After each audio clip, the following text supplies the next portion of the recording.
Shalom saudara, jemaat yang dikasihi Tuhan, kembali kita dalam ibadah hari Minggu tanggal 22 Mei tahun 2022. Semoga kita semuanya di dalam perlindungan Tuhan dan kita selalu diberkati yang berkelimpahan. Hari ini kembali kita sama-sama belajar firman Tuhan. Tema yang akan diangkat dalam khotbah hari ini adalah bagaimana menjadi orang Kristen yang bisa setia mengiring Tuhan sampai pada akhir. Apakah akhir dari kehidupan kita atau akhir sampai Tuhan Yesus datang? Nah, kita akan melihat bagaimana Habakuk menghadapi penderitaan dan masalah kehidupan dan dia bisa tetap setia di dalam pengiringan dia kepada Tuhan. Firman Tuhan akan kita baca dari Habakuk pasal 2 ayat 1 sampai ayat 4. Jemaat yang dikasihi Tuhan bisa menyimak sama-sama, saya akan bacakan. Orang yang benar akan hidup oleh karena percayanya. Aku mau berdiri di tempat pengintaianku dan berdiri tegak di menara. Aku mau meninjau dan menantikan apa yang akan difirmankannya kepadaku dan apa yang akan dijawabnya atas pengaduanku. Lalu Tuhan menjawab aku demikian, tuliskanlah penglihatan itu dan ukirkanlah itu pada loh-loh, supaya orang sambil lalu dapat membacanya. Sebab penglihatan itu masih menanti saatnya, tetapi ia bersegera menuju kesudahannya dengan tidak menipu. Apabila berlambat-lambat nantikanlah itu, sebab itu sungguh-sungguh akan datang dan tidak akan bertangguh. Sesungguhnya orang yang membusungkan dada tidak lurus hatinya, tetapi orang yang benar itu akan hidup oleh percayanya. Saudaraku dikasihi Tuhan, Habakuk hidup di zaman ketika orang Israel dalam kemunduran rohani yang sangat-sangat mundur. Dan ini adalah akhir daripada orang Israel sebelum masuk ke dalam pembuangan. Jadi Habakuk itu hidup di zaman itu, dan Habakuk melihat bagaimana kehidupan orang Israel di zaman itu, di mana orang-orang yang kaya menindas orang yang lemah, orang yang miskin, di mana pemimpin-pemimpin, imam-imam itu justru hidupnya itu adalah dalam kejahatan. Sehingga akhirnya Habakuk melihat kondisi itu, akhirnya dia mengadu kepada Tuhan. Ada dua pengaduan yang Habakuk naikkan. Yang pertama, Habakuk mengadu di dalam Habakuk pasal 1 ayat 2. Apa yang diadu oleh Habakuk di sini? Habakuk bilang begini, berapa lama lagi Tuhan? Aku berteriak tetapi tidak kau dengar. Aku berseru kepadamu penindasan tetapi tidak kau tolong. Pengaduan pertama dari Habakuk adalah Habakuk berteriak kepada Tuhan. Kenapa orang Israel, orang Yehuda yang berbuat dosa, kok sepertinya tidak ada penghukuman Tuhan? Habakuk merasa bahwa ada yang tidak adil. Sepertinya Tuhan tidak melakukan apa-apa. Dan Habakuk berteriak. Ini adalah pengaduan Habakuk yang pertama. Dan apa yang Tuhan lakukan? Tuhan menjawab. Atas pengaduan daripada Habakuk, Tuhan menjawab. Dan Tuhan menjawab Habakuk itu di dalam Habakuk pasal 1 ayat 6. Nah, mari kita sama-sama lihat apa yang Tuhan jawab. Habakuk pasal 1 ayat 6 katakan, sebab sesungguhnya akulah yang membangkitkan orang Kasdim, bangsa yang garang dan tangkas itu, yang melintasi lintang bujur bumi untuk menduduki tempat kediaman yang bukan kepunyaan mereka. Jadi Tuhan bicara, jawab kepada Habakuk, aku akan bertindak. Aku akan menghukum orang-orang yang membuat kejahatan. Tuhan akan mendatangkan hukuman. Dan Tuhan akan memakai bangsa Kasdim, yaitu bangsa Babel, dan untuk menghukum orang-orang yang melakukan kejahatan. Dan apa yang Habakuk tanggapi ketika Tuhan menjawab pengaduan dia.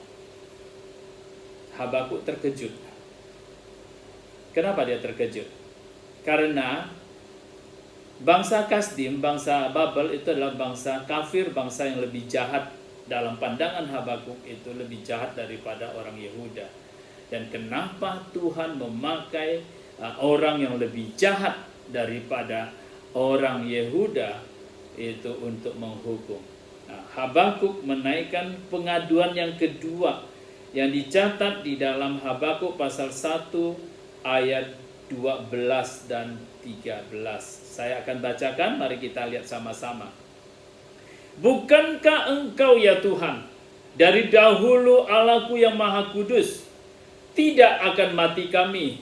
Ya Tuhan, telah kau tetapkan dia yang menghukumkan. Ya gunung batu, telah kau tentukan dia untuk menyiksa. Matamu terlalu suci untuk melihat kejahatan, dan engkau tidak dapat memandang kelaliman. Dan pengaduan kedua Habakuk adalah, kenapa engkau memakai cara seperti ini, memakai bangsa yang lebih jahat daripada orang Yehuda? Dan kenapa Tuhan lakukan itu? Dan Habakuk itu tidak bisa menerima ketika Tuhan memakai cara penghukuman yang seperti itu. Nah, bagaimana Tuhan menjawab apa yang Habakuk adu ini? Tuhan menjawab di dalam Habakuk pasal 2 ayat 5. Jawaban Tuhan itu begini. Orang sombong dan khianat itu, dia yang melagak tetapi ia tidak akan tetap ada. Ia menganggarkan mulutnya seperti dunia orang mati, dan tidak kenyang-kenyang seperti maut, sehingga segala suku bangsa dikumpulkannya dan segala bangsa dihimpunnya. Tuhan bilang, Tuhan menjawab Habakuk bahwa nanti orang Babel, orang Kasdim, Tuhan juga akan hukum. Nah, inilah kondisi yang terjadi di dalam kehidupan Habakuk. Dan pengaduan dia, dan dia merasa bahwa ada tidak adil, dan Tuhan menjawab. Justru jawaban Tuhan itu menjadikan dia mengadu lagi bahwa dia tidak bisa menerima apa yang Tuhan lakukan, apa yang Tuhan tunjukkan kepada dia, itu dia tidak bisa terima. Nah, selanjutnya saudara dikasih Tuhan, dalam kehidupan kita ada banyak hal, banyak peristiwa, banyak yang kita lihat, hal-hal yang tidak adil menurut kita. Ada hal-hal yang sebenarnya menurut kita harusnya tidak terjadi demikian. Dan seringkali orang akhirnya itu merasa bahwa Tuhan itu berlaku tidak adil. Tuhan meninggalkan mereka, Tuhan tidak membela mereka ketika mereka hidup di dalam kebenaran. Ada satu kisah, yaitu sepasang penginjil, yaitu David dengan istrinya Svea Flood, dan dia dipanggil Tuhan untuk menjadi penginjil ke tanah Afrika, tepatnya itu di Kongo, dan hari ini adalah negara Zaire. Dan dia sampai di Afrika, dia di kota, dia berasal dari Swedia, dia bersama keluarganya dengan satu anaknya itu berangkat untuk misi. Sampai di sana di Badan Misi Afrika, dia ketemu dengan keluarga yang Swedia juga, itu keluarga Erikson. Dua keluarga ini akhirnya masuk ke desa yang lebih pedalaman itu di Zaire. Sampai di sana, ternyata ketika mereka menemukan satu desa, itu suku di desa itu melarang mereka masuk, karena mereka tidak mengizinkan ada orang asing yang berkulit putih untuk masuk, karena masuk itu akan menjadi kutukan bagi desa itu. Karena ditolak, akhirnya keluarga Flood ini itu akhirnya mendirikan pondok itu di tepi desa itu. Apa yang terjadi? Bertahan itu sekitar 1 bulan, akhirnya keluarga Erikson itu tidak tahan, akhirnya keluarga Erikson ini akhirnya menarik diri dan dia kembali ke pos misi di kota. Dan David itu bertahan karena dia sudah bilang bahwa Tuhan memanggil mereka dan mereka akan tinggal melayani di situ. Dan waktu itu istrinya Svea ini sedang hamil, dan dia tetap ingin supaya anaknya bisa lahir di tanah Afrika. Apa yang terjadi, saudara dikasih Tuhan? Waktu berlalu dan David coba untuk masuk ke desa itu, tapi tetap tidak bisa. Akhirnya mereka tetap bertahan sampai akhirnya hanya ada satu anak dari desa itu yang datang itu, dan Svea istrinya ini adalah melayani anak ini. Nah, sampai pada akhirnya Svea kena penyakit malaria, dan ketika dalam kandungan yang sudah tua dan dia akan melahirkan, dan akhirnya Svea melahirkan. Tapi malarianya yang menyerang dia, akhirnya dia setelah melahirkan nyawanya tidak tertolong. Dan kematian istrinya itu sangat memukul David. David akhirnya itu berseru kepada Tuhan. Dia berkata bahwa Tuhan, mengapa Engkau izinkan hal ini terjadi? Bukankah kami datang kemari untuk memberikan hidup kami,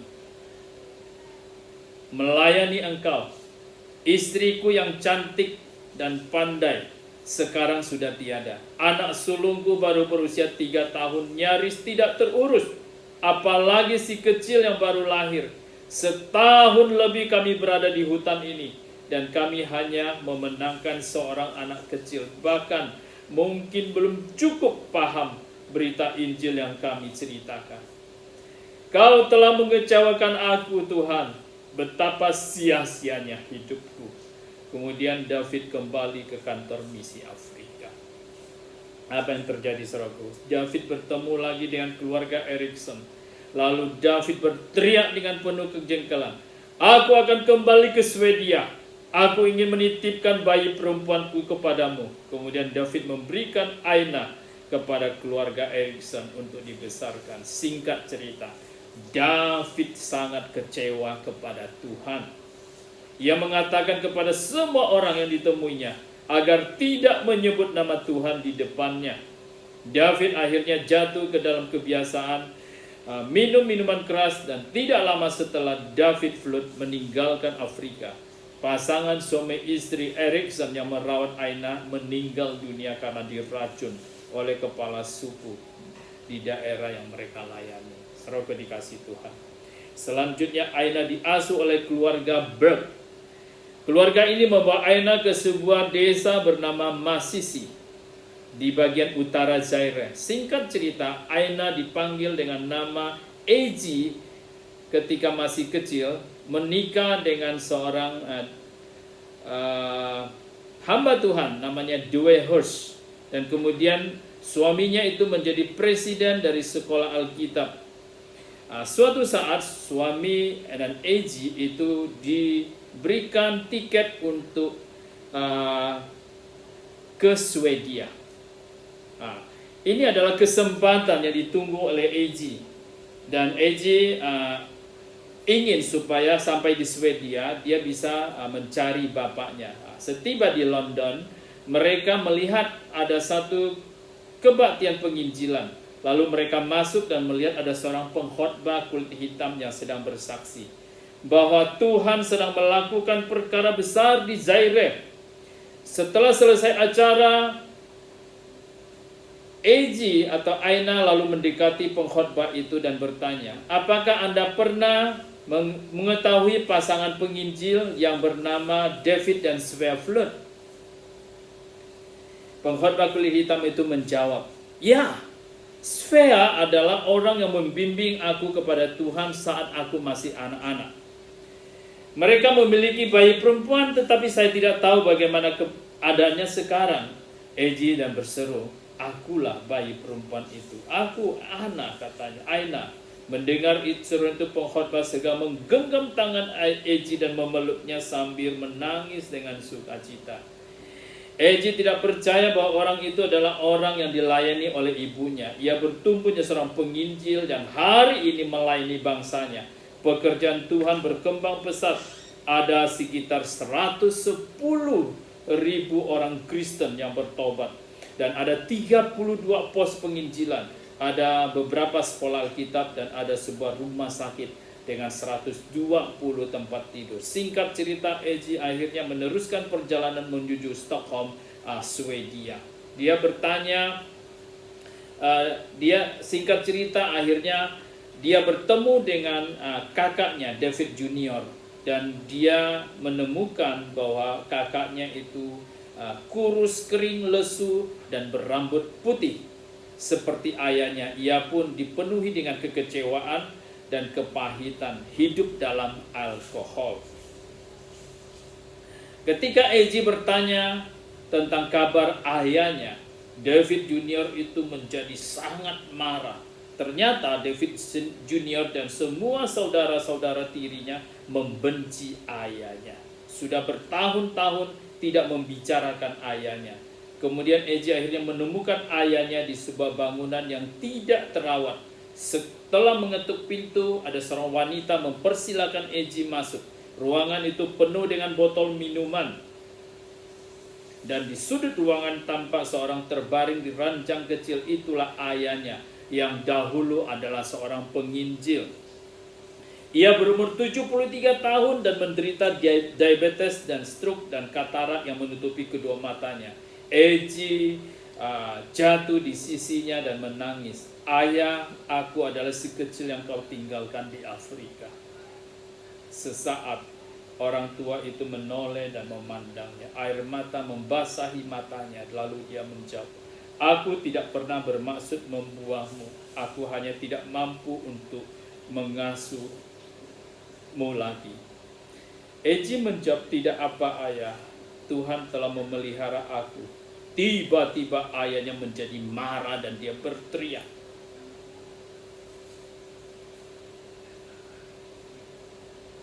tidak ada Tuhan.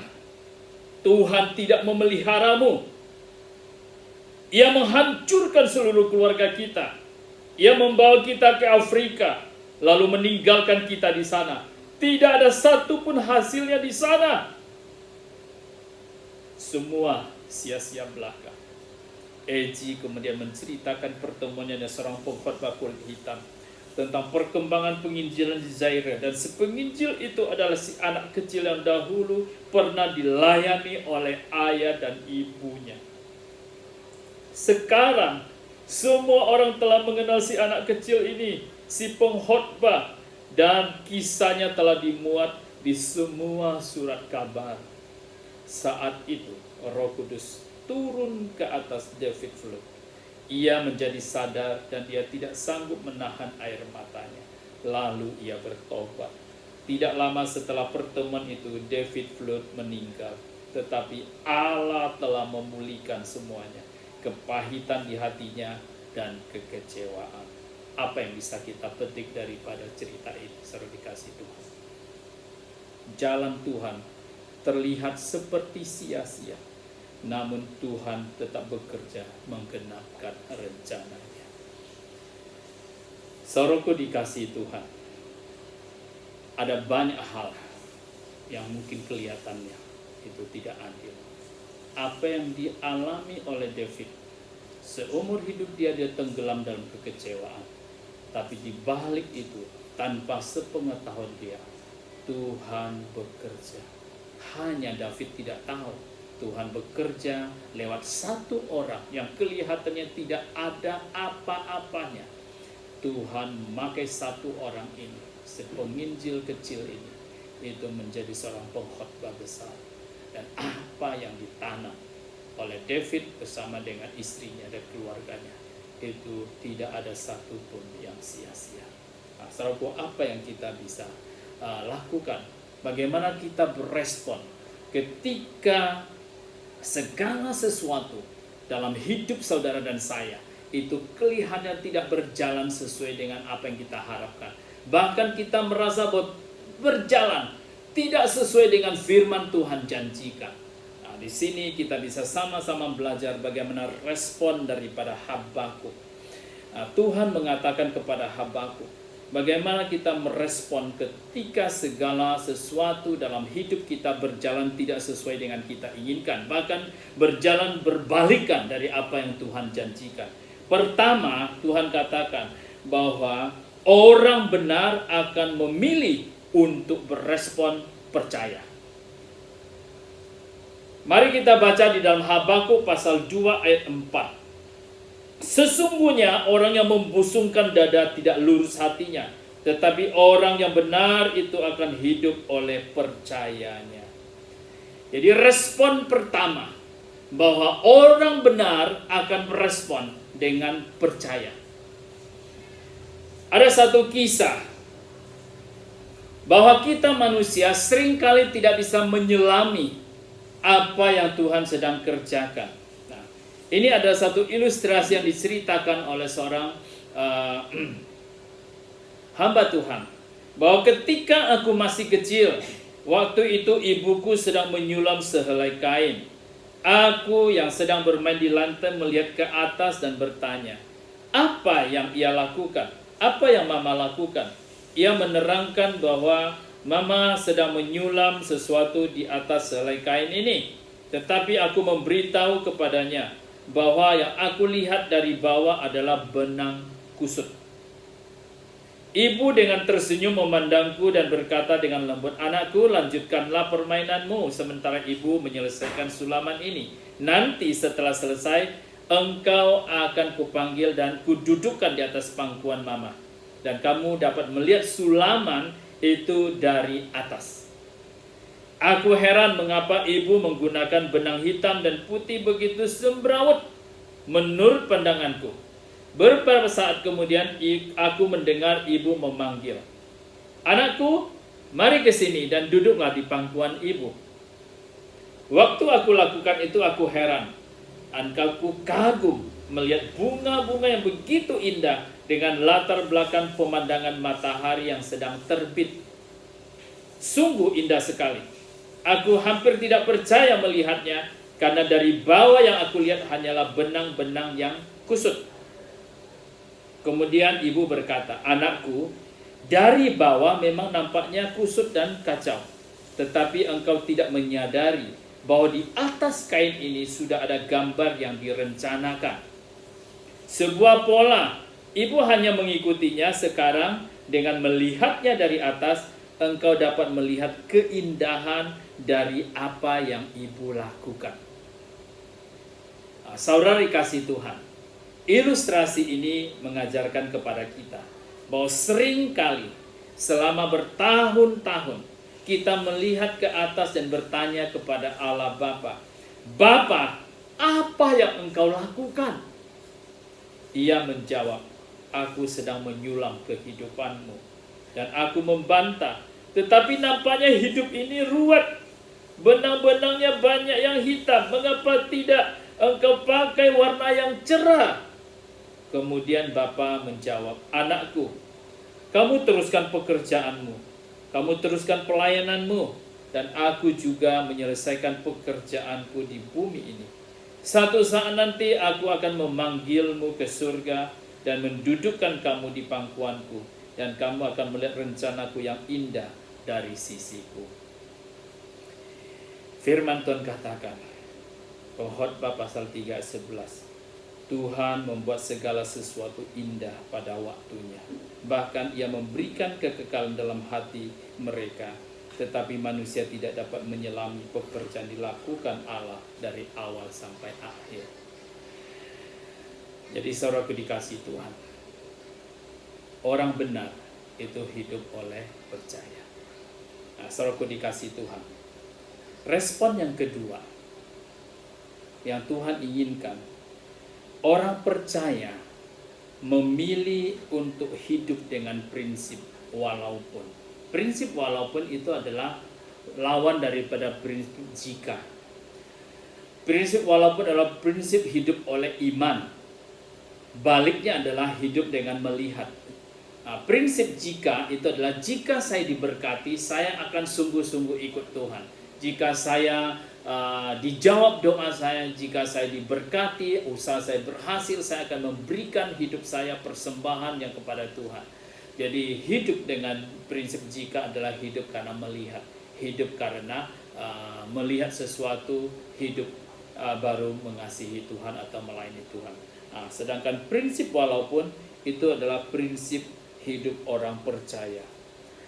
Habakuk ketika dia menangkap bahwa orang benar hidup oleh iman, dia melanjutkan dengan satu prinsip yang sangat powerful, yaitu prinsip walaupun. Sehingga dia berkata dalam Habakuk pasal 3 dalam doa dia, ayat 17-18 dikatakan demikian. Sekalipun pohon ara tidak berbunga, pohon anggur tidak berbuah, hasil pohon zaitun mengecewakan, sekalipun ladang-ladang tidak menghasilkan bahan makanan, kambing domba terhalau dari kurungan, dan tidak ada lembu sapi dalam kandang, namun aku akan bersorak-sorak di dalam Tuhan, beria-ria di dalam Allah yang menyelamatkan aku. Ada satu kisah yang menceritakan bagaimana seorang hidup di dalam prinsip walaupun ini. Kisah ini adalah kisah tragis di balik lagu It Is Well With My Soul. Ada sebuah himne, ada sebuah lagu yang berjudul It Is Well With My Soul. Himne ini diciptakan oleh Horatio Spafford, seorang pengacara kaya dari Chicago. Di mana pada tahun 1870 ia kehilangan satu anak laki-lakinya karena penyakit demam berdarah. Dan 1 tahun kemudian terjadi tragedi bernama The Great Chicago Fire. Satu kebakaran besar dan itu menghanguskan hampir seluruh aset daripada Spafford. Dan hidup dia tidak begitu baik lagi. Akhirnya Spafford berencana untuk melakukan perjalanan bersama istri dan 4 anak perempuannya untuk mengikuti seminar D.L. Moody. Dan ketika mau berangkat, tiba-tiba Spafford itu ada urusan bisnis sehingga dia bilang kepada istri dan anaknya, kalian berangkat dulu naik kapal dan bapak nanti akan menyusul. Dan setelah itu mereka berangkat dan hati Spafford itu agak tenang karena anak dan istrinya berangkat dengan orang-orang Kristen di kapal. Dan apa yang terjadi dalam perjalanannya, ternyata kapal yang membawa istri anaknya itu mengalami kecelakaan dan kapal tersebut hanyut ke dasar laut. Dan beberapa hari kemudian Spafford mendapatkan sebuah telegram dari istrinya. Isinya begini, hanya 2 kata, selamat sendirian. Keempat anak perempuan Horatio Spafford itu tidak selamat. Mereka semua tenggelam di lautan. Spafford akhirnya berlayar untuk menemui istrinya, dan sepanjang perjalanan ia hanya meratapi laut yang telah mengambil keempat anak perempuannya. Dan di dalam perjalanannya ia memuji Tuhan dan menuliskan lagu himne ini. When peace like a river attended my way, when sorrow like sea billow roll, whatever my Lord Thou hast taught me to say, it is well with my soul.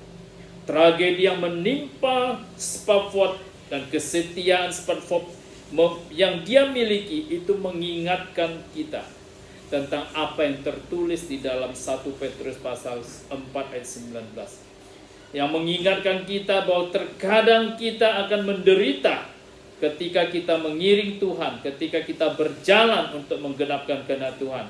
Tetapi ketika kita mengalami itu semua, kita harus tetap mempercayakan jiwa kita kepada Sang Pencipta kita yang setia. 2 bait pertama dari lagu It Is Well With My Soul menceritakan duka cita karena tragedi yang dialami oleh keluarga Spafford. Namun ketiga bait selanjutnya menceritakan tentang rasa syukurnya atas pengampunan yang Yesus telah berikan di atas kayu salib, beserta pengharapannya kepada kedatangan yang kedua kali. Tentu Ini adalah suatu yang luar biasa yang tidak masuk akal. Spafford masih tetap memuliakan Tuhan bahkan di tengah duka citanya. Beberapa minggu setelah semua itu terjadi, istri dan Spafford mengatakan bahwa mereka tidak sedang kehilangan anak-anak mereka, melainkan hanya berpisah beberapa waktu lamanya. Spafford beserta istrinya menunjukkan kepada kita bentuk daripada iman sejati. Kisah Horatius Spafford mengingatkan kita akan kekristenan yang sesungguhnya. Kekristenan bukanlah hidup dengan prinsip jika semua baik-baik, jika semua aman, jika semua diberkati, jika saya ditolong, saya akan sungguh-sungguh mengikut dan mengasihi Yesus. Tetapi kekristenan yang sesungguhnya adalah hidup dengan prinsip walaupun bermasalah, walaupun penderitaan datang, walaupun kehilangan terjadi dalam hidupku, aku tetap berdiri dan mengikut Yesus. Seluruh tragedi yang menimpa Spafford tidak dapat merenggut iman oleh karena penebusan yang Yesus telah berikan kepadanya. Apapun masalah yang sedang menimpa kita hari ini, percayalah, Tuhan tidak meninggalkan kita. Sang Pencipta tidak pernah meninggalkan kita. Apa yang bisa kita ambil daripada kisah yang dialami Habakuk, dari ilustrasi-ilustrasi yang kita dengar hari ini? Di akhir daripada khotbah ini, kita bisa simpulkan beberapa poin krusial. Bagaimana kita bisa mengiring Tuhan dengan setia sampai akhir. Kunci yang kita bisa pegang adalah, pertama, mengadulah dan berserulah kepada Tuhan. Ketika kita mengalami ketidakadilan dalam hidup ini, situasi yang tidak bisa kita pahami, kemalangan dan penderitaan yang tidak ada jawaban, mengadulah kepada Tuhan. Jangan hanya mengadu kepada manusia dan menyalahkan situasi atau bahkan menyalahkan diri sendiri. Dan kedua, nantikanlah Tuhan akan jawabannya. Kadang-kadang jawaban Tuhan datang segera, namun ada kalanya terlihat seperti berlambat-lambat. Tuhan katakan, kalau itu kelihatannya berlambat-lambat, nantikanlah dengan setia. Terus berharap kepada Tuhan sampai jawabannya itu datang dan menolong kita. Dan yang ketiga, tetaplah percaya, karena orang benar hidup oleh percaya. Jika jawaban Tuhan sesuai dengan doa dan harapan kita, maka terpujilah Tuhan. Namun bagaimana kalau jawabannya tidak sesuai dengan doa dan pengaduan kita? Maka respon kita seharusnya tetap percaya. Mengapa tetap percaya? Karena orang benar hidup oleh percaya.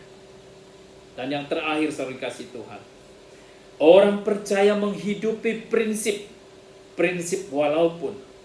Ketika kita berjalan dengan percaya, dengan iman, kita sedang menghidupi prinsip kehidupan yang unggul, yaitu prinsip walaupun. Prinsip walaupun ini merupakan prinsip hidup orang percaya.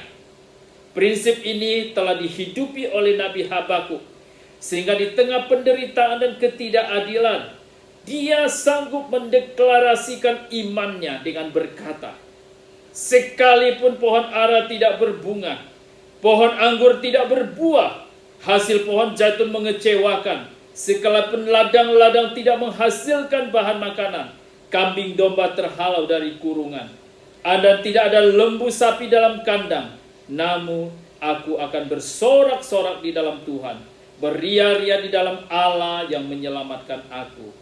Karena itulah Habakuk bisa tetap setia mengiring Tuhan sampai akhirnya. Saudara dikasih Tuhan, apa permasalahan saudara hari ini? Apa yang saudara alami? Apa yang saudara katakan? Saudara mungkin merasa tidak adil. Saudara berdoa tidak ada jawaban. Saudara hidup benar, tapi justru balasannya selalu merasa bahwa justru kesulitan datang. Tuhan mau berkata, orang benar hidup bukan oleh melihat, orang benar hidup oleh percaya.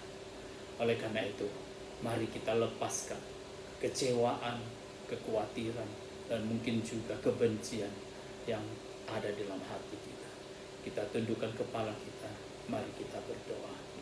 Tuhan, aku berdoa untuk setiap jemaat Tuhan yang hari ini mengalami seperti apa yang Habakuk alami. Ada pengaduan-pengaduan yang mereka sampaikan bahwa ada ketidakadilan, ada Tuhan seperti tidak bertindak, ada kemalangan yang tidak ada jawaban. Hari ini Tuhan boleh berbicara kepada setiap anak-anak-Mu. Tuhan boleh sampaikan, taruh dalam hati. Tuhan mewahyukan dirimu bahwa Engkau ada beserta mereka. Engkau tidak meninggalkan mereka. Engkau ada dan Engkau menjawab dan memelihara mereka. Taruhkan di dalam hati mereka satu keyakinan, satu kebenaran-Mu ya Tuhan, bahwa orang benar hidup oleh iman. Dan ajar kami Tuhan, ketika kami berjalan dengan iman, untuk menghidupi prinsip kehidupan yang unggul, yaitu hidup walaupun. Kami bukan mengikut Tuhan ketika kami diberkati. Prinsip jika seperti yang banyak orang hidupi, tapi sekalipun, walaupun kelihatannya sesuatu tidak adil, tidak menguntungkan, tidak ada jawaban, kami tetap akan mengikut Tuhan seperti Habakuk, sehingga kami bisa tetap setia sampai pada akhirnya. Terima kasih Tuhan. Di dalam nama Tuhan Yesus kami berdoa. Amin.